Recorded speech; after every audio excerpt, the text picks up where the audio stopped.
लेकिन उसके पास एक नाग कन्या थी, नाग कन्या, और वो साथ में प्रतिदिन हो जाती थी।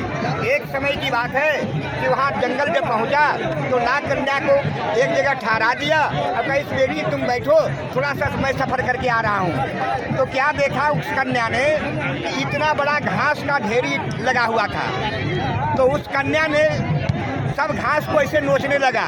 तो देखा कि लग रहा है कि कोई आदमी है, आपका जैसे गुजर गुजर किया, तो लग रहा है कि कोई तपस्या में है। तो एक चमन ऋषि नाम का एक संत थे, वो तपस्या में बैठे हुए थे, उनके ऊपर घास सब जलम गया था। इतने दिन से वो तपस्या कर रहे थे। अब जब जो ऐसे देखा कि ये कोई मनुष्य है तो हिलाया डोलाया तो कुछ ने बच्ची बोला, तो एक वो कांटा लेकर उसकी आँख में डाल दिया, और डाल दिया तो रूठी चलने लग गया, खून चलने लग गया। अब इसके पाप से जितने उस गांव में था जीव जंतु सबका मल मूत्र सभी बंद हो गया, सभी अगमकाहट हो गया।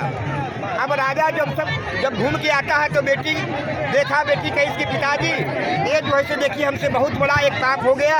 एक यहाँ कोई ऋषि जो है से तपस्या कर रहे थे, हमने जो है उसको घास नोचा, हमने कांटा भोग दिया इसकी आँख में, ये रुधिर चलना चालू हो गया।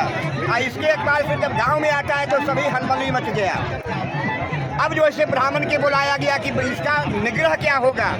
तो ब्राह्मण के बोला कि देखो ये जो है से कन्या जिसका नेत्र फूटा गया है, चमन ऋषि, इसका स्वागत के लिए, सेवा के लिए उस कन्या को संकल्प करके दे दो, तभी जैसे सभी कुछ ठीक हो सकता है। तो फिर ब्राह्मण ने संकल्प करके उस कन्या का उसके पास जिला कर दिया गया, और उसके बाद जो है उसकी सेवा करने लग गया। अब ऐसी एक छठ का महीना आया तो सभी परमैती लोग आ रहे थे, वो बेचारी बैठी हुई थी। नाग कन्या बोला कि बहन आप लोग कहाँ जा रही है।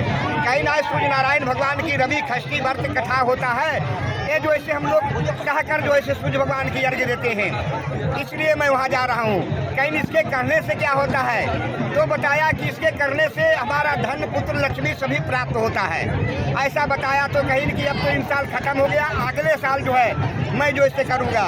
फिर एक साल वो जैसे उनकी सेवा करते रहा। छठ का महीना आया, जिस विधि विधान से लोग परमैती करते हैं उसने किया, और उसके बाद आकर सूर्य नारायण को जैसे अर्घ्य दिया।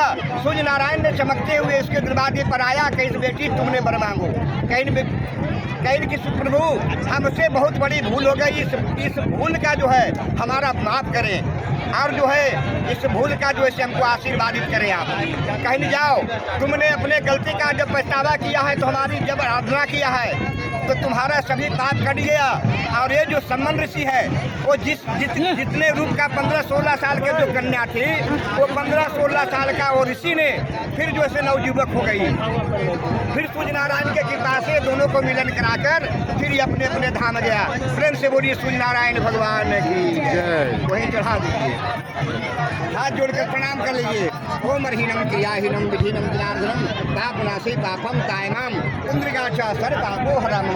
थोड़ा कपूर लेके भगवान सूर्य नारायण को आरती कीजिए।